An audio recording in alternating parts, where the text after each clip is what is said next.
Aloha and welcome to Hawaii Tropical Botanical Gardens Conversation in the Garden. In today's episode, we have one of our gardeners, Brayden, who will be talking to us about anthuriums, the types of anthuriums found in the garden, special and rare species in the collection, how they thrive in your home, and how anthuriums got to Hawaii.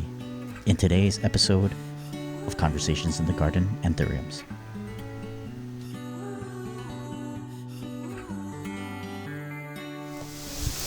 Hello everyone, I'm Alexis. Hey, and I'm Brayden.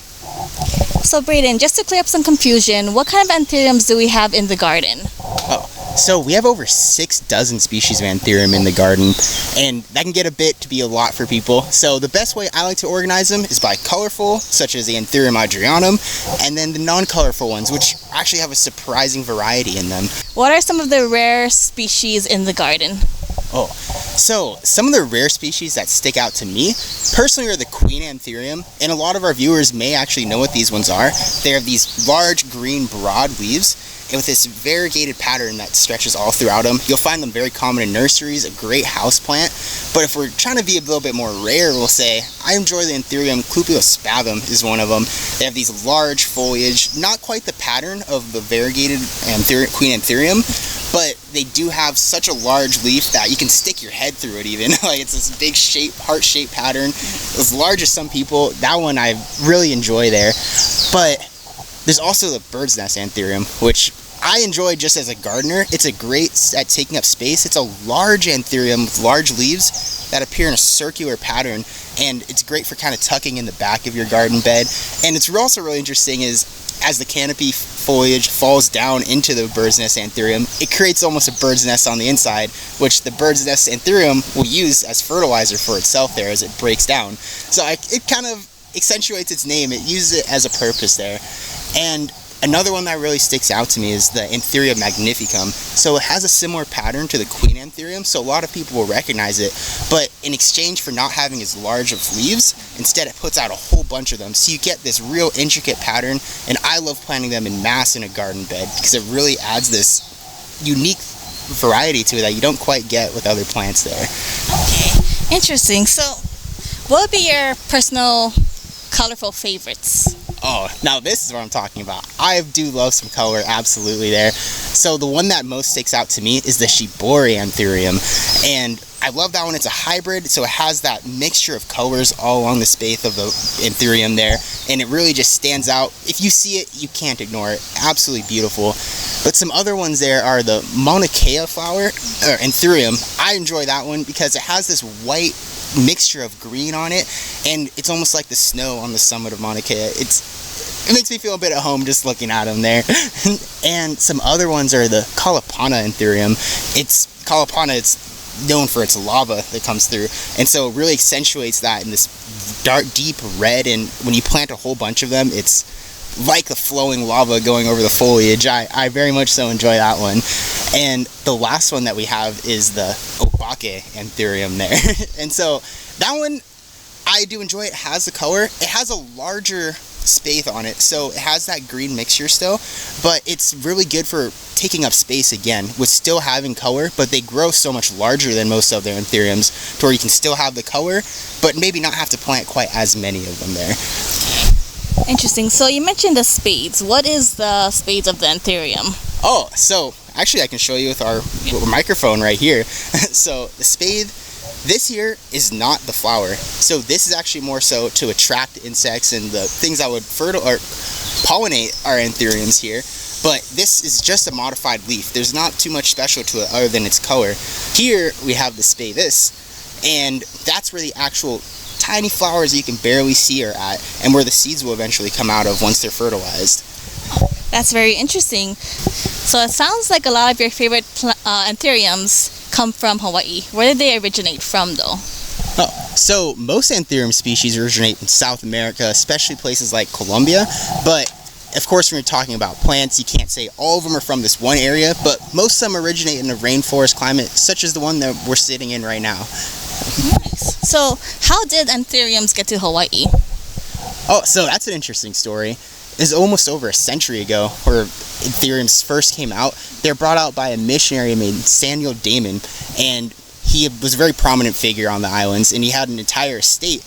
And when people would go and visit his house, they'd see his beautiful garden and be very intrigued by the Anthurium colors that were sticking out of it.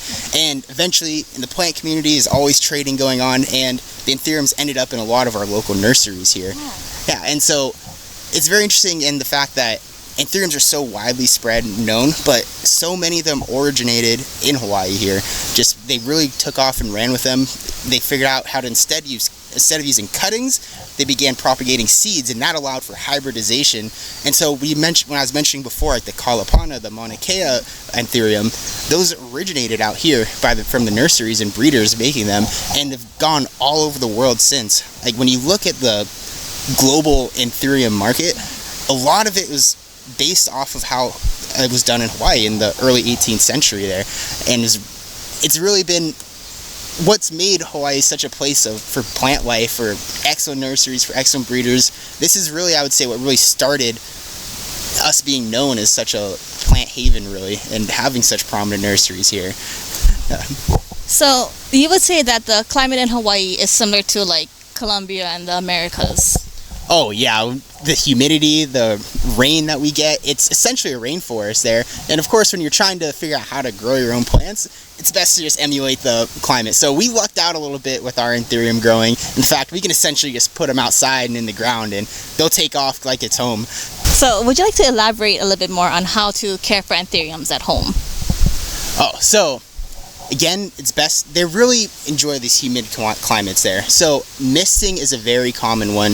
You definitely want to keep them hydrated, not overly saturated by any means. You don't want to drown their roots, but they definitely are used to this like humid, dense air. So misting is an excellent one. You want to frequently do that with them. And the soil, they're actually epiphytic, so similar to how orchids, they'll just attach to trees, and they don't hurt the tree by any means, but they'll hold on to it as support, and often take the rainwater falling down the canopy with all of its nutrients down the trunk, and that'll be where it gets a lot of its nutrients from there. So if you like, you can even attach them onto trees, like some little sphagnum moss. I like to use a little rubber band will even work sometimes. Anything you can get them to stay on there with. And one thing that's not commonly acknowledged with them is they're actually fairly fragile plants, very susceptible to disease. And so when you're taking clippers, if you're trying to trim them, you'll definitely want to either use alcohol, a torch potentially, to burn the metal, because once one gets a certain type of disease, it's easy for it to spread to the other ones. So even if you don't have that on hand, I'll often just pluck it off. They peel off very easily at where they attach to the plants at there. And so I'd say that's definitely one that you want to be cautious of. You don't just want to go willy-nilly chopping. You want to make sure you're taking the right precautionary steps to ensure that the plant's healthy after you're done working with it. That's very interesting. I thought the Anthuriums were a lot more hardier, so that's very good advice. So I think I do have enough information now to grow my own Anthuriums at home. So basically all we have to do is just kind of leave it outside. In the right environment, you don't necessarily want to throw them out into the snow by any means. Like if it's in your house, a pot will work. Use similar soil you use with an orchid there. Like bark works really great. There's a whole bunch of medium you can use and find for that. But again, it's really just a lot of that misting, keeping it hydrated. A little bit of fertilizer doesn't hurt too much, but aeration in the roots, absolutely. You'll want to have that when you have an indoors Anthurium. Okay. Well, thank you very much, and that's all the time we have on today's conversation in the garden, Anthuriums. Thank you, Brayden. Yeah, thank you, Alexis. And make sure you tune in and catch us on the next episode. Mahalo for joining us today for Conversations in the Garden, Anthuriums. If you have suggestions on what you'd like to see next, please leave a comment below. Don't forget to like and subscribe to our channel and follow us on social media. Link is in the description. Stay tuned for our next episode.